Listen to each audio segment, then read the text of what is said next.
Very hard, very, very hard. She come from the Scotland, is it? Geordieland. Geordieland. Geordieland to come in here to help. Look at what she wants to do. Please put. We'll welcome you to.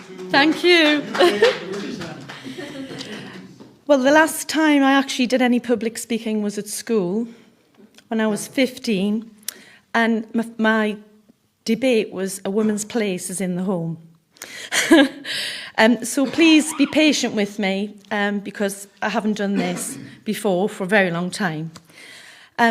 But basically, if we all went out on Saturday and we all went out into Hyde Park and we each individually spoke to 100 people, 100 people, over 90% of the people that we speak to or engage with don't know what modern slavery and human trafficking is.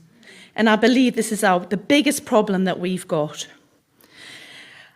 And the most distressing thing, because the likes of Fatini Sheikh, myself, Captain Ali, the most distressing thing is the conversations, Tracy, the most distressing things are the conversations that we get back.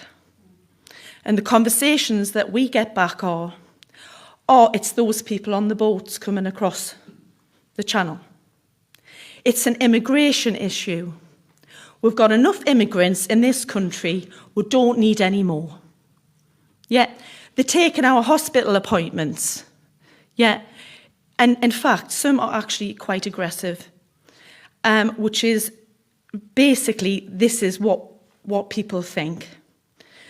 So the result is that there is a very hostile, very negative attitude towards the term modern slavery and human trafficking. And what is incredible, I think is absolutely unbelievable, is on the cold face of modern slavery and human trafficking are organisations which are faith-based that are helping the unseen.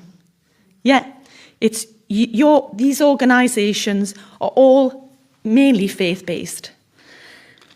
And organisations like the Salvation Army, they've helped to date 24,500 victims.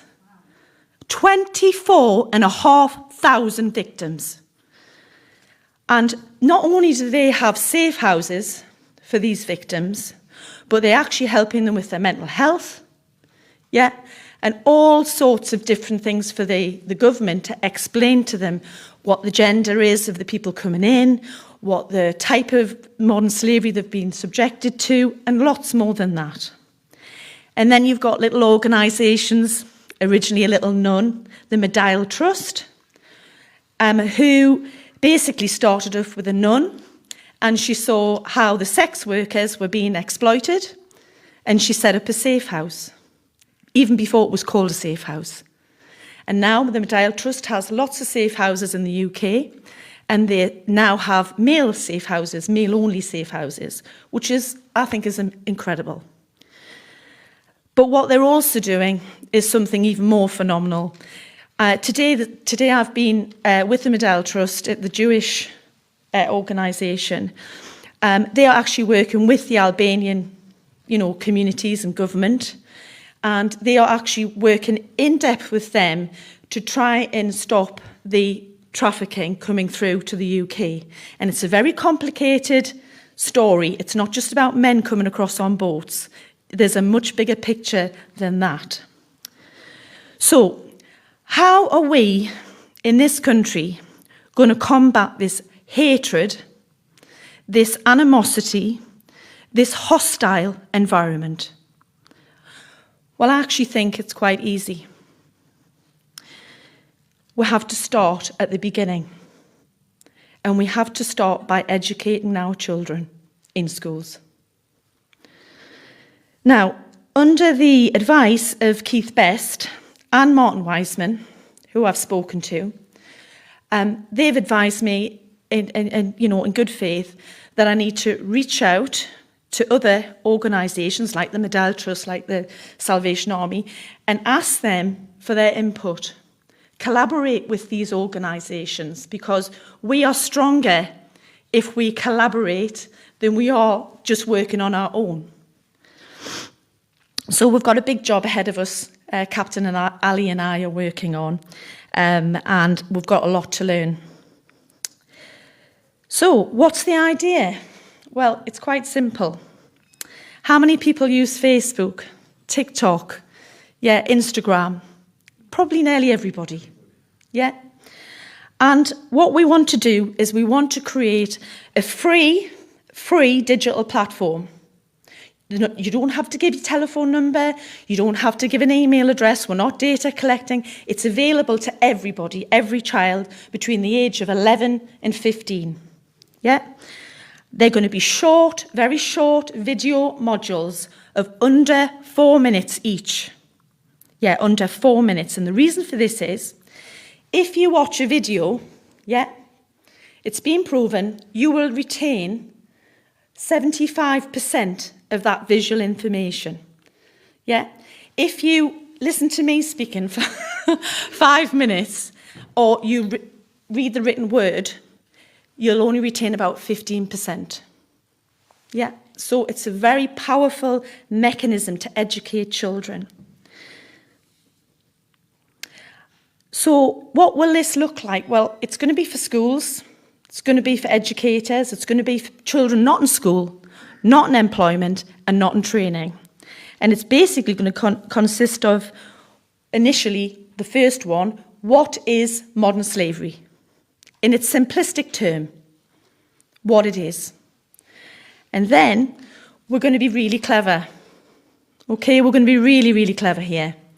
We're actually going to use relatable examples to these children that are going on in this community, in this country. We're not going to use the examples from abroad initially. We're going to use things that are going on here. So we're going to use county lines.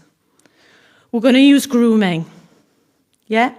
And we're going to use, and this is probably one of the most important ones at the moment, online, exploitation, because that's probably one of the fastest ones at the moment. And then obviously we're going to go into, well, where does your t-shirt come from? Why is it so cheap from Amazon and Temu? Have you thought about that? Then we'll explain about labour exploitation. Yeah, I know you guys are all experts at this, but you can see where I'm coming from, just very short, sharp information. And then obviously, very importantly, domestic servitude and forced marriage. So what's the result of this educational digital platform? Well, I think it's, again, quite simple. These children who are 11 to 15 now, in 5 to 10 years' time, they are going to be the next employees, the next employers, the next company directors, the next MPs, And what that's going to do is, it's going to reduce the hatred, It's going to push down this negative rhetoric. It's going to raise awareness, There's going to be more awareness because these children aren't going to be, narrow-minded like my age group are, But what it's also going to do, it will provide these children now with safeguarding techniques, because we are also going to, in one of these videos, what are the signs of modern slavery? And then the other one will be, very importantly, how do we safely report modern slavery? Now, we're at the beginning of a very big project, and we're getting lots of information. You guys have got so much resource that I need, because I need to make the right decisions for the right modules moving forward. So if there's anybody in your community or your faith group or political connections that you think I should speak to, honestly, please reach out to us, because we need your help. We need collaboration, because I do believe there's a future in raising awareness of modern slavery and human trafficking. Thank you. Excellent.